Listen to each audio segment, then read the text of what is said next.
ये सारी बातें हमने कर ली है। 3 पर्वत श्रृंखलाएं हैं, उनकी भी हमने बात कर ली है उसमें।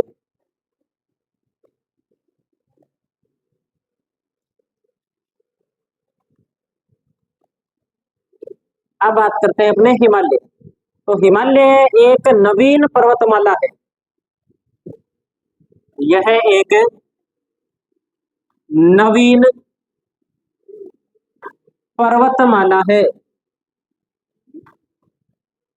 हिमालय एक नवीन पर्वतमाला है।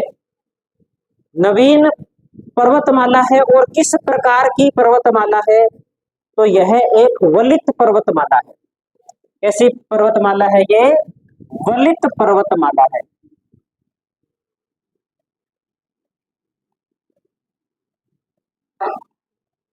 नवीन वाली बात तो ठीक थी। वलित पर्वतमाला क्या होती है?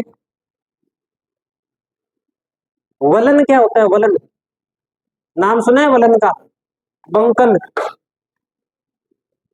जब दो तरफ से किसी भू परपट्टी के ऊपर दबाव लगता है, तो दबाव लगने के कारण इधर से भी बल लग रहा है, इधर से भी बल लग रहा है, तो ये जो बीच वाला भाग है ना, इस पर दबाव पड़ता है। और इस पर दबाव पड़ने के कारण क्या है? इसमें वलन पड़ जाते हैं। और वलन पड़ने के कारण क्या, ये जो बीच का भूभाग था, जो मिट्टी थी या जो पदार्थ था, वो वलित होकर के ऊपर उठने लगता है, जिससे किसी पर्वत का निर्माण होता है। उसे वलित पर्वतमाला कहते हैं। और बिल्कुल हिमालय का निर्माण ऐसे ही हुआ है। हिमालय का निर्माण किस प्रकार से हुआ? तो ये यूरेशियन प्लेट थी, यहाँ एक सागर था, इस सागर का नाम था तैतीस सागर, और यहाँ एक प्लेट थी भारतीय प्लेट। ये भारतीय प्लेट किस ओर गति कर रही थी? इस ओर गति कर रही थी। और यहाँ पर नदियों के द्वारा अवसाद जमा होने के कारण यहाँ एक भूसनती बन गई, या हम ऐसे कह सकते हैं मैदान नुमा आकृति बन गई थी। इस भाग के इस ओर गति करने के कारण इस भाग पर दबाव पड़ा, और दबाव पड़ने के कारण ये भाग वलित होकर के ऊपर उठ गया, जिस कारण यहाँ एक पर्वतमाला का निर्माण हो गया, जिसे हम हिमालय के नाम से जानते हैं। आगे कहानी यहाँ तक समझ में? तो हिमालय एक वलित पर्वतमाला है, ऐसे भी लिख सकते हैं हम। ऐसे भी लिख सकते हैं कि हिमालय एक नवीन वलित पर्वतमाला है, तो भी सही है बात। अब अपने हिमालय का निर्माण किससे हुआ था? तो निर्माण वैसे हम ये बात कर चुके हैं, निर्माण तैतीस सागर से निर्माण हुआ था। तैतीस सागर से इसका निर्माण हुआ। और एक बात ये भी ध्यान रखेंगे, तैतीस सागर से निर्माण होने के कारण तैतीस सागर को हिमालय का पालनहार कहा जाता है। तो एक बात हम लिख देते हैं कि हिमालय का पालनहार इसे कहा जाता है, तैतीस सागर को। हिमालय का पालनहार तैतीस सागर नोट कर देंगे।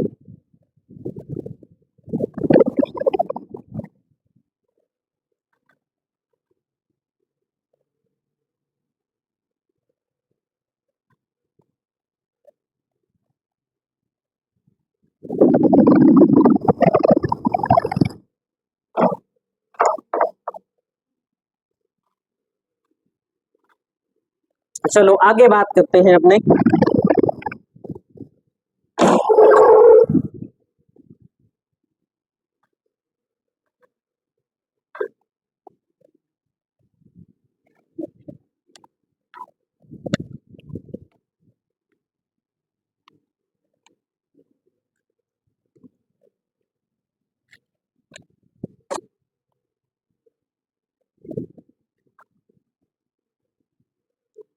हिमालय के अंदर 3 प्रकार की चट्टानें पाई जाती है।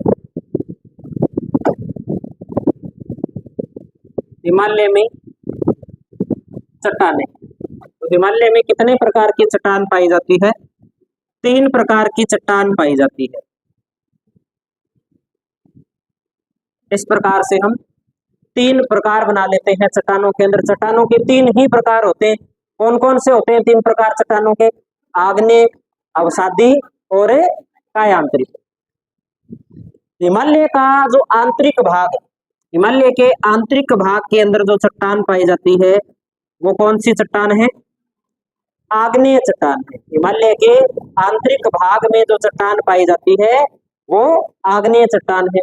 सबसे बाहरी भाग में जो चट्टान पाई जाती है, सबसे ऊपरी भाग में जो चट्टान पाई जाती है, उस चट्टान का नाम है अवसादी चट्टान। और जो भीतरी भाग है, इस भीतरी भाग के अंदर पाई जाती है कायांतरित चट्टान।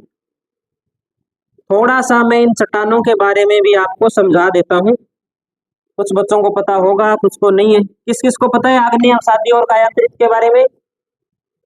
अवसादी क्या होती है? देखो, आग्नेय जो चट्टान है इसे प्राथमिक चट्टान बोलते हैं। जिस चट्टान का निर्माण सबसे पहले हुआ, जिस चट्टान का निर्माण लावा से हुआ, इग्निस बोलते हैं आग्नेय को इंग्लिश के अंदर। तो आग से ऐसा लगता है कि इस चट्टान का निर्माण आग से हुआ है, लेकिन आग नहीं, लावे से, तप्त लावे से जिस चट्टान का निर्माण होता है वो कौन सी चट्टान है? आग्नेय चट्टान है। और आग्नेय चट्टान जब कुछ पुरानी हो जाती है, इसमें कोई टूट फूट होने लग जाती है, तो जो टूटा फूटा भाग होता है उसे अवसाद बोलते हैं। और उस अवसाद के मिलने से जो चट्टान बनती है वो चट्टान कौन सी होती है? अवसादी चट्टान होती है। और कई बार क्या है, अवसाद के रूप में न होकर के आग्नेय चट्टान किसी दबाव के अंदर आ जाती है या ज्यादा ताप के अंदर आ जाती है, तब आग्नेय चट्टान का भी रूप परिवर्तित हो सकता है और अवसादी चट्टान का भी क्या हो सकता है? रूप परिवर्तन हो सकता है। इन दोनों चट्टानों के रूप परिवर्तन से जो चट्टान बनती है वो कौन सी होती है? कायांतरित चट्टान होती है। एक बार फिर से देख लो, सबसे पहले जो चट्टान बनती है लावा से, मैग्मा से, ज्वालामुखी क्रिया से जो चट्टान बनती है वो कौन सी चट्टान होती है? आग्नेय चट्टान। आग्नेय चट्टान के टूटने फूटने से, उसके अंदर कोई और जीवाश्म पदार्थ मिलने से जो चट्टान बनती है, अवसादों के मिलने से जो चट्टान बनती है वो कौन सी होती है? अवसादी होती है। और अवसादी और कायांतरित का, अपने अवसादी और आग्नेय का जब रूप परिवर्तित हो जाता है तब कौन सी चट्टान बनती है? कायांतरित चट्टान बनती है। जैसे एग्जाम्पल के रूप में अपने उदाहरण ले लेते हैं कि जैसे पेड़ पौधे हैं, पेड़ पौधे नष्ट होंगे ना, तो पेड़ पौधों के नष्ट होने से जो चट्टान बनती है वो चट्टान कौन सी है? अवसादी चट्टान है।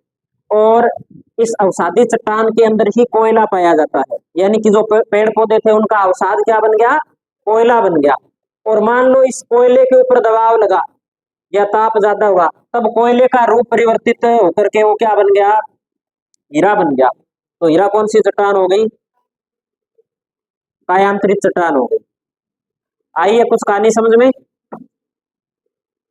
जैसे ग्रेनाइट है, ग्रेनाइट का जो निर्माण होता है वो ज्वालामुखी क्रिया से होता है। जो अपने पुराने किले वगैरह वगैरह बने ना, ग्रेनाइट से बने, जालोर के अंदर ज्यादा निकलता है ग्रेनाइट। तो वो ग्रेनाइट कौन सी चट्टान है? आग्नेय चट्टान है। अब इस ग्रेनाइट का कोई ताप या दाब के कारण रूप परिवर्तित हो जाए तो वो कौन सी चट्टान हो जाएगी? कायांतरित चट्टान। ये कहानी रहती है। तो मेरे हिसाब से बात समझ में आ गई होगी, हमें ज्यादा कोई इसमें उलझना है नहीं। हमें तो ये तीन नाम याद रखने भी, हिमालय का निर्माण है वो तीनों प्रकार की चट्टानों से हुआ है। हिमालय के अंदर तीनों प्रकार की चट्टान है वो पाई जाती है। अपने सिलेबस में नहीं है ये बातें ग्रेनाइट वाली, और कोई होगी तो आगे देखेंगे अपने। अब अपने आगे बात करें इसमें कि हिमालय का जो निर्माण है इसके क्रम क्या है, किस किस प्रकार से इनका निर्माण हुआ है।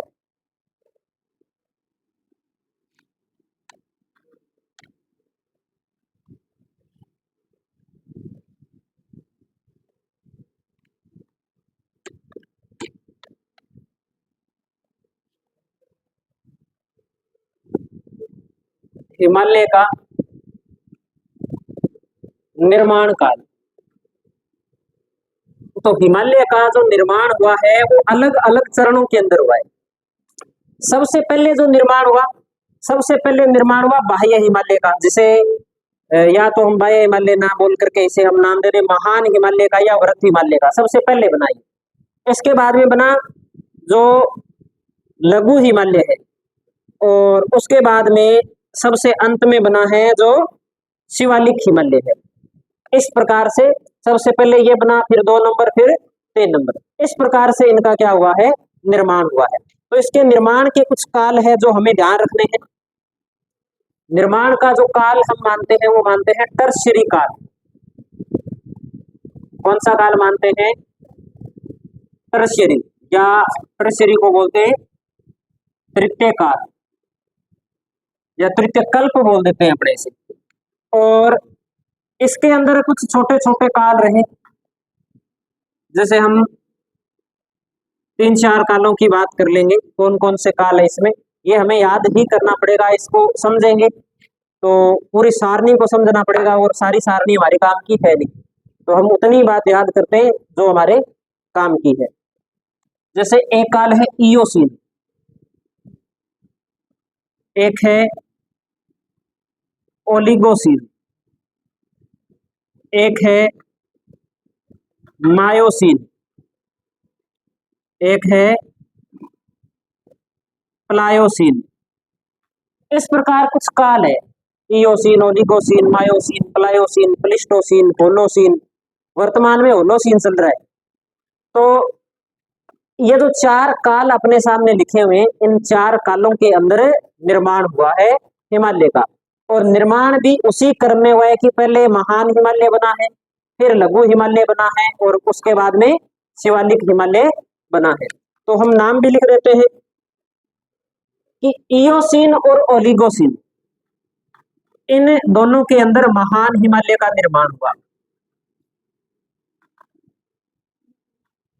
ओलिगोसीन और मायोसीन के अंदर लघु हिमालय का निर्माण हुआ। और अब अपने बात करें प्लायोसीन, तो प्लायोसीन के अंदर शिवालिक हिमालय का निर्माण हुआ। ये क्रम हमें थोड़ा सा ध्यान में रखना है।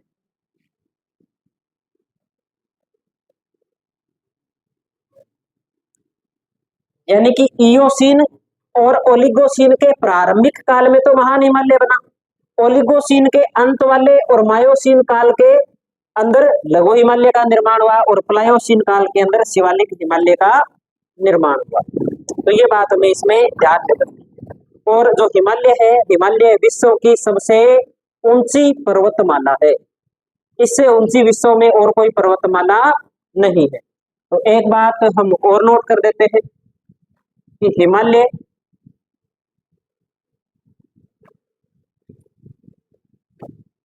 विश्व की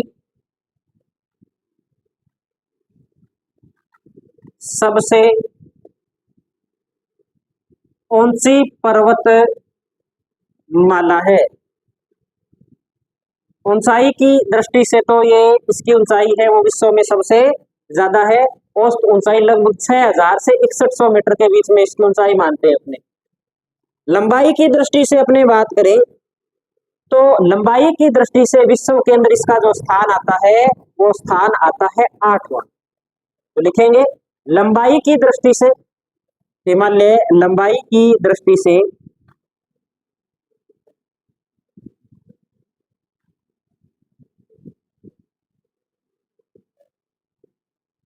विश्व की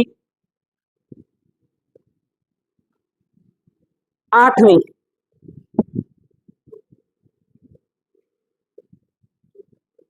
सबसे लंबी पर्वतमाला है। तो विश्व की सबसे लंबी पर्वतमाला कौन सी है?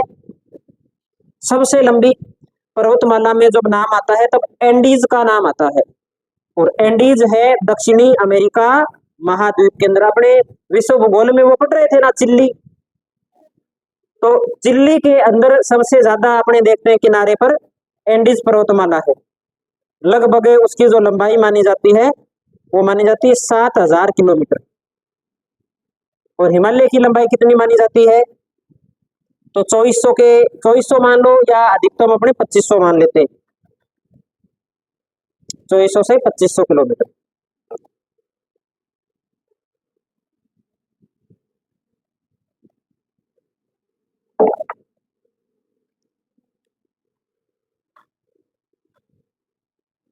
अब अगली बात करते हैं हम हिमालय का जो निर्माण हुआ है, हिमालय का निर्माण कितनी पर्वत श्रृंखलाओं के मिलने से हुआ है? 3।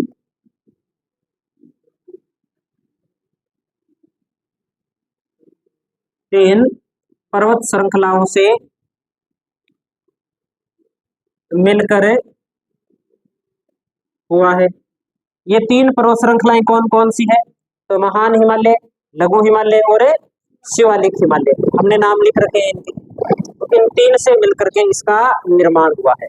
सबसे पहले जो हम पढ़ेंगे, सबसे पहले हम पढ़ेंगे महान हिमालय।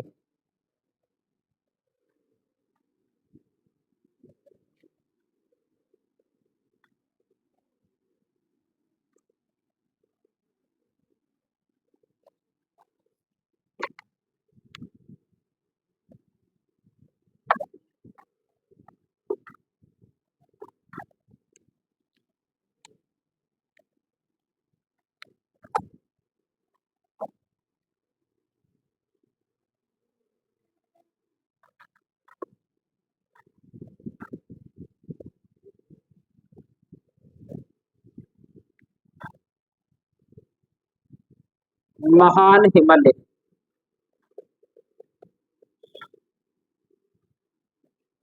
महान हिमालय के उपनाम, एक तो इसे बोलते हैं वृहत हिमालय,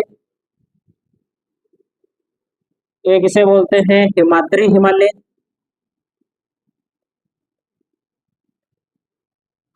और एक इसका नाम हमें मिल जाता है आंतरिक हिमालय, आंतरिक हिमालय।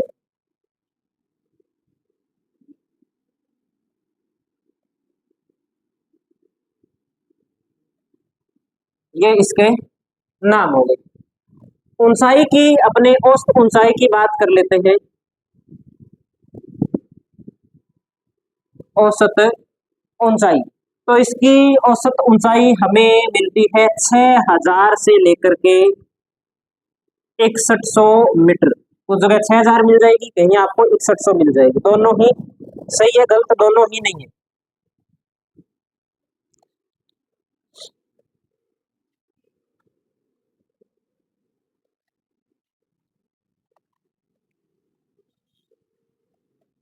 विस्तार, तो विस्तार हम इस प्रकार से बना सकते हैं।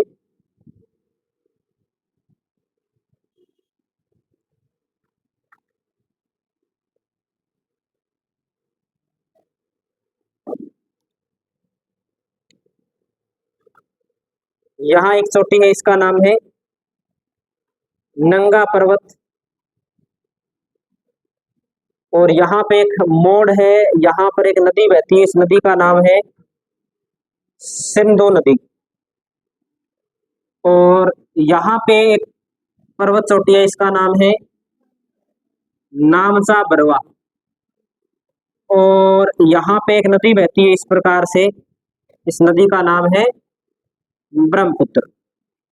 तो कई बार तो हमसे क्या इन चोटियों के बारे में पूछ लिया जाता है कि कहाँ से कहाँ तक है।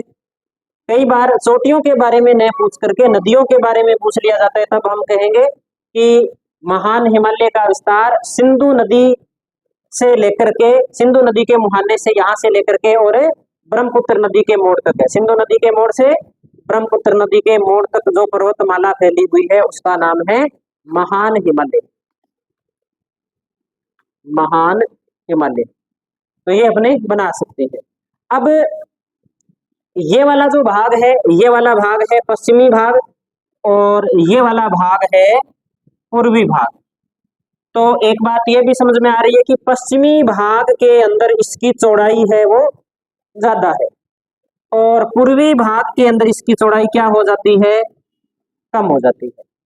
तो लिख सकते हैं आप, पश्चिमी भाग में सर्वाधिक चौड़ी, पूर्वी भाग में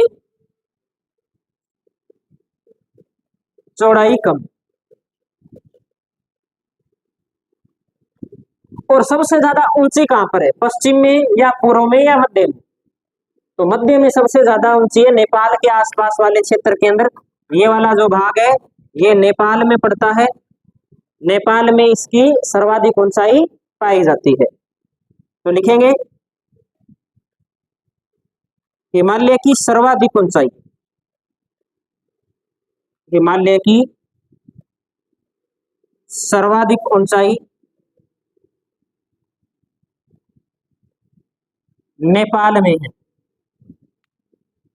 नेपाल में सबसे ऊंची चोटी कौन सी है इसकी? Mount Abu, mount Everest. Mount Abu नहीं है क्या?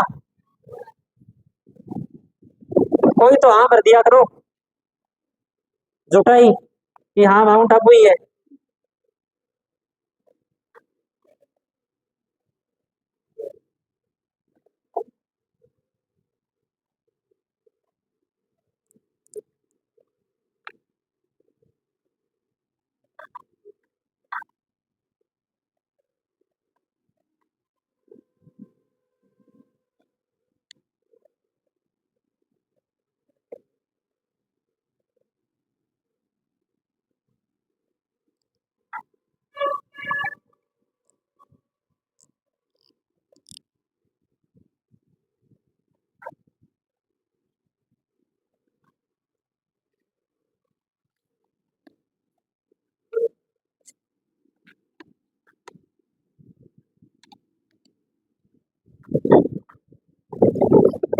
विश्व की सबसे ऊंची चोटियों की अपने बात करें तो विश्व की सर्वाधिक ऊंची चोटी भी कौन सी पर्वत श्रृंखला में पाई जाती है?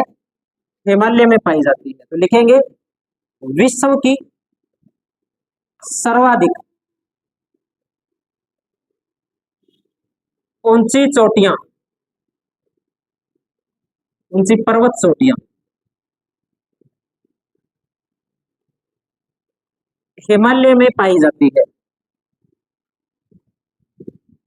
हिमालय में पाई जाती है, या हम ऐसे भी कह सकते हैं कि वृहद हिमालय में पाई जाती है। दोनों ही बात सही है। और एक बात हम और करें कि ढाल की अपने बात करें हिमालय के, किस और ढाल कम है और कहाँ ढाल है वो ज्यादा है। तो ढाल की जब अपने बात करते हैं तो जैसे ये हिमालय है, हिमालय के उत्तर वाला ढाल ये है, ये उत्तर है। तो उत्तर का जो ढाल है, उत्तरी ढाल, वो तो है मंद, और जो दक्षिणी ढाल है वो है तीव्र। एक ये बात हम ध्यान में रखते हैं, दक्षिणी ढाल तीव्र है, उत्तरी ढाल इसका मंद है। कहने का मतलब ये है कि ये हिमालय है ऐसे, यहाँ पर ऐसे फैला हुआ है। इधर कौन सा देश है? चीन। और इधर कौन सा देश है? भारत। तो चीन की ओर वाला जो ढाल है ना, वो तो ढाल क्या है? मंद है। और भारत की ओर वाला जो ढाल है वो क्या है? तेज है। ऐसे बना लो।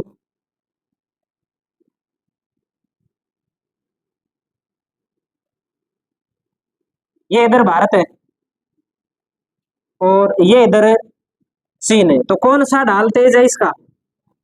भारत की तरफ वाला ढाल है वो खड़ा ढाल है, तीव्र ढाल है, और इस साइड वाला ढाल है वो मंद है। एक बार पूछा था ये कि कथन सत्य है सत्य में प्रश्न आया था कि भारत का दक्षिणी ढाल है वो मंद है, सॉरी हिमालय का जो दक्षिणी ढाल है या भारत की ओर का जो ढाल है वो मंद है। तो वो मंद नहीं है, वो ढाल है तेज है, खड़ी ढाल है एकदम।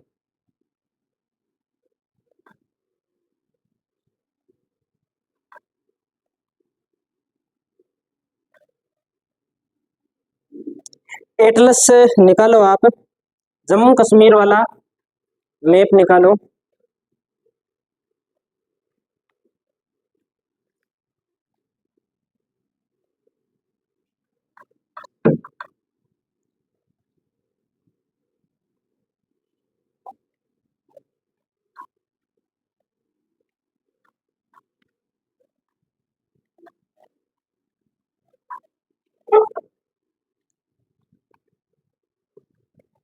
ये वाला मैप देखते हैं अपने। तो ये यहां से लेकर के इस प्रकार जो हिमालय फैला हुआ है ये महान हिमालय, ये वाला भाग है। और इस महान हिमालय के पास में आपको कुछ झीलें मिलेगी। जैसे एक झील तो आपको मिलेगी ये यहाँ, जिसका नाम है पंगोंग त्सो। और उससे थोड़ा सा दक्षिण में आपको एक और झील मिलेगी, उसका नाम है तसो मोरारी झील। मिला कि नहीं मिला? ये दोनों की दोनों खारे पानी की झील है। और ये जो श्रीनगर लिखा हुआ है, इसके पास में एक झील आपको मिलेगी, वुलर झील। मिल गई ना वुलर झील यहाँ पर इस जगह। और इस वुलर के पास में एक झील और है, उस झील का नाम है डल झील, जो दिखा नहीं रखी इस एटलस में। ये दोनों मीठे पानी की झील है। तो कई बार पूछा जाता है इन झीलों के बारे में, तो ये भी हम नोट कर लेते हैं।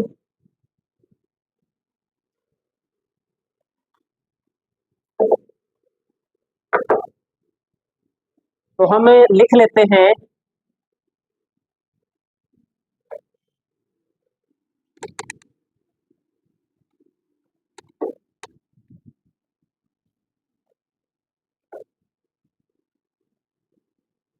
उत्तरी पर्वतीय प्रदेश में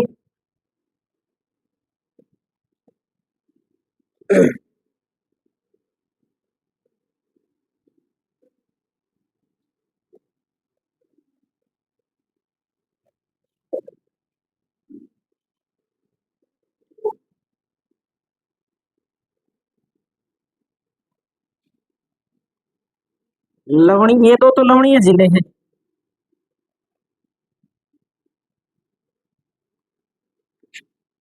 और एक है डल और एक है वुलर, अलवणीय जिले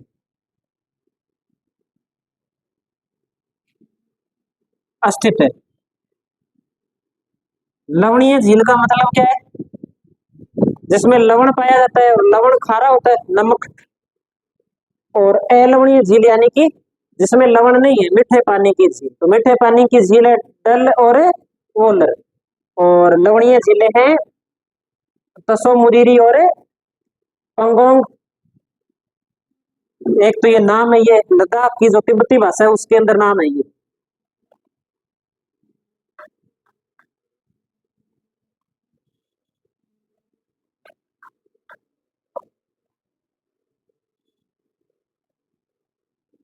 अब इसके बाद हम बात करते हैं इसमें प्रमुख चोटियों की बात कर लेते हैं। व्रत हिमालय में स्थित प्रमुख चोटियां।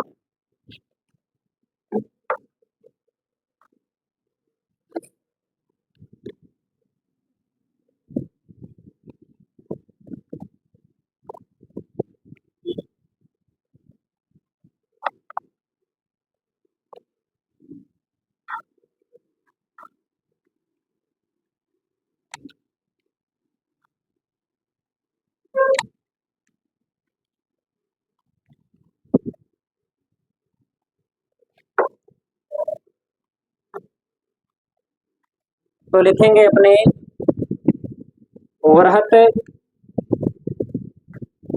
हिमालय में स्थित प्रमुख चोटियां। और इन चोटियों का हम क्रम पढ़ेंगे पश्चिम से पूर्व, पश्चिम से पूर्व की ओर इनका क्रम पढ़ेंगे। सारी चोटियां नहीं पढ़ करके हम बड़ी बड़ी चोटियां इसमें देखेंगे। जैसे सबसे पहले हम जम्मू कश्मीर, हिमाचल प्रदेश और उत्तराखंड वाले मैप में देखेंगे। सबसे पहले पश्चिम के अंदर जो व्रत हिमालय के अंदर चोटी आती है, इस चोटी का नाम है, इस प्रकार से हम एक लाइन बना लेते हैं। ये पश्चिम है इधर, और पश्चिम के अंदर चोटी है नंगा पर्वत।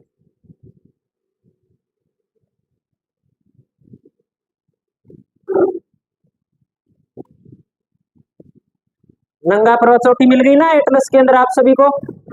ठीक है। इस नंगा पर्वत के बाद में हम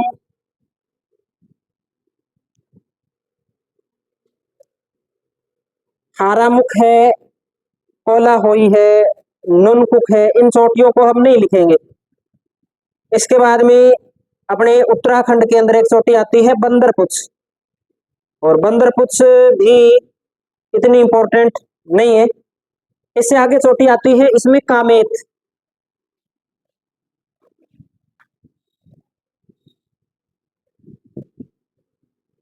कौन सी चोटी है? कामेत। नंगा पर्वत की अपने बात करें तो ये पीओके के अंदर आती है। नंगा पर्वत कहाँ है? पीओके, पाक अधिकृत कश्मीर के अंदर स्थित है। और इसके बाद में हमने पढ़ी है कामेत। कामेत कौन से राज्य में है? उत्तराखंड के अंदर है। कामेत के बाद में हम एक चोटी देखते हैं त्रिशूल। मिली है क्या त्रिशूल चोटी? एक हम नोट कर लेते हैं,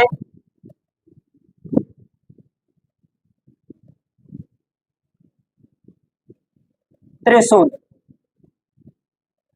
और त्रिशूल के पास में एक चोटी और है थोड़ा सा पूर्व के अंदर देखने पर।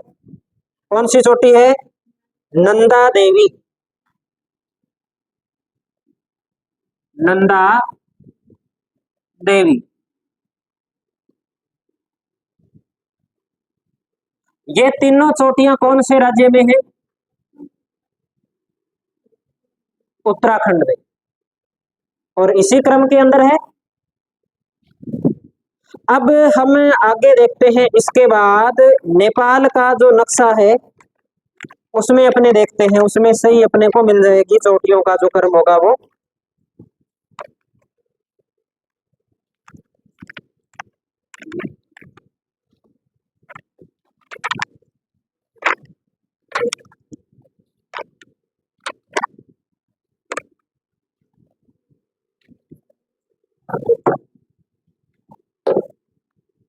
नेपाल में हम चोटियों को अगर देखें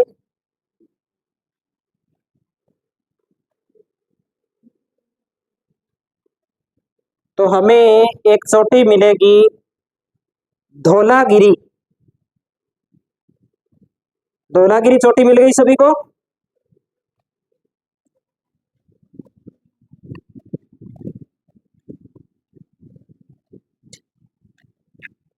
धौलागिरी।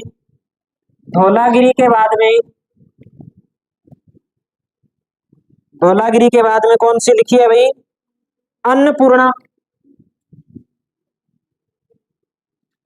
धौलागिरी के बाद में कौन सी चोटी है? अन्नपूर्णा।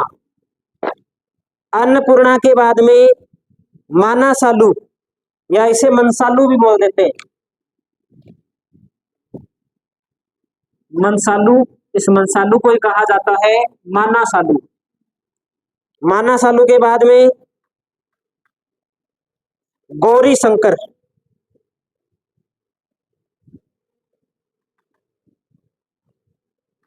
गौरी शंकर।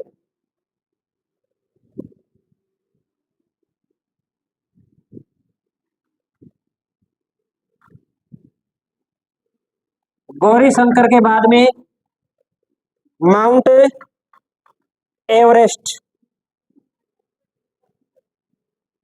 Mount Everest.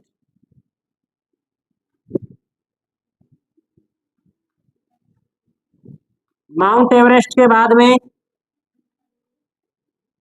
मकालू, या मकालू सही है, मकालू ही है।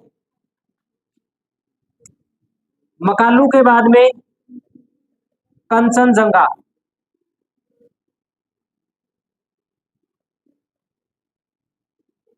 कंचनजंगा। और कंचनजंगा के बाद में नामचा बरुआ।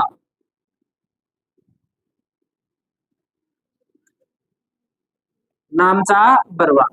अब देखो, इस धौलागिरी, अन्नपूर्णा, मनसालू, गौरी शंकर, माउंट एवरेस्ट, मकालू, यहां तक ये सारी चोटियां कहां पे है? नेपाल के अंदर पड़ती है। कंचनजंगा कहाँ है? सिक्किम और नेपाल की सीमा पर है। और नामचा बरवा कहाँ है? अरुणाचल प्रदेश के अंदर है, अरुणाचल प्रदेश में।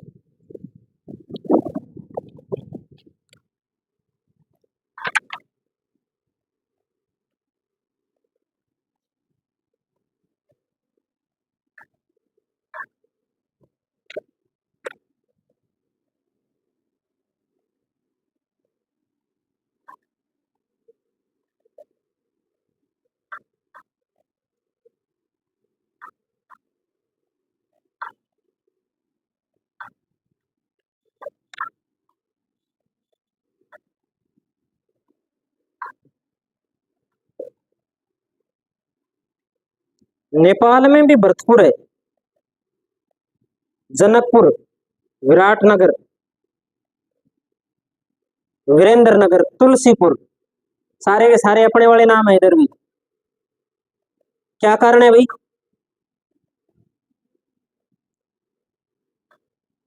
हिंदू धर्म के लोग हैं वो ज्यादा रहते हैं यहाँ। और राम जी का ससुराल कहाँ था? नेपाल में। भगवान राम का ससुराल कहाँ था? नेपाल में था। अभी जब अयोध्या के अंदर राम मंदिर बना था तब सीता माता का दहेज आया था ना नेपाल से, नहीं देखा था? न्यूज में आई थी।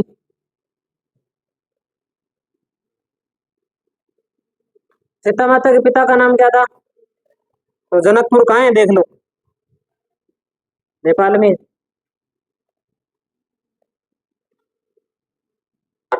ये तो हमने जो कर्म पढ़ा है, ये कर्म हमने पढ़ा है पश्चिम से पूर्व की ओर।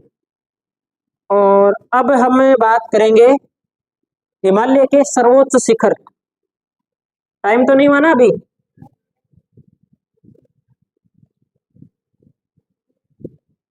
हिमालय के सर्वोच्च शिखर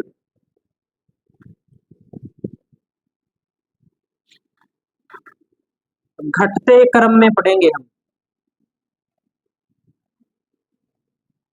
घटते क्रम में क्या टाइम हुआ है?